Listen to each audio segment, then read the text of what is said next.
the issue for number 6 is the settlement of the pre-existing relationship. No, kasi itong si MTTA is the franchisor, if I'm not mistaken. Yeah, and the acquired entity, which becomes the subsidiary entity B, ay franchisee. So we are asked to compute for the goodwill and the settlement gain. Okay? So the consideration transferred is 1,800,000. So bakit 1,800,000? Okay? Um Kasama kasi dun sa dun sa ibinayad, no, 2,000,000, nakapaloob kasi dun yung settlement ng pre-existing relationship. Ngayon, that question is magkano?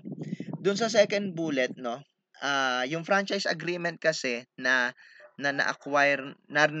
reacquire ni Entity A, ang fair value is 300. Pero pag na-reacquire mo yan, ang ma-enjoy mo na lang talaga dyan ay yung at market value niya na 100. Yung 200,000 na based sa cash flow, hindi mo na siya marirealize kasi nga ma-settle na yung relationship. So yung nawala sa'yo na parang fair value nung part ng fair value nung franchise contract na hindi mo na marirealize ay i-compare mo kung dun sa penalty kung meron, no? So so dito walang penalty. So ang gagamitin nating amount na assume na ipinangbayad as settlement of the pre-existing relationship ay yung 200, no? The difference between fair value of 300 sa franchise agreement at ng 100,000 na at market value niya.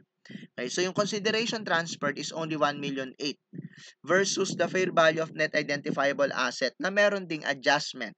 So initially yun ay 1.8 million, di ba?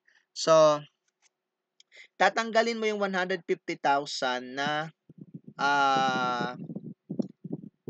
yung franchise account ni Entity B na asset niya, no? Kasi nga wala na 'yon, no? Kumbaga na-reacquire mo na nga 'yun eh, 'di ba? So mawawala na 'yon at ang ipapalit mo ay yung fair value nung ma-enjoy mong reacquired right. So hindi kasi pwedeng sabay na mag-exist 'yan, ano? So yung franchise asset ni Entity B, no, ay mawawala na kasi nga na settle na yung franchise or franchisee agreement at ang ipapalit doon ay yung 100,000 na reacquired right, no. So 1,750,000 ang magiging fair value ng NIA. So ang goodwill in this case is 50,000.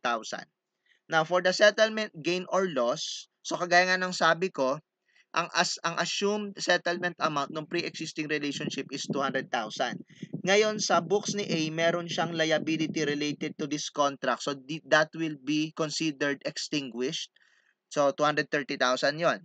So yung 230,000 liability mo na settle mo lang at 200, that means you will have a gain on settlement na 30,000.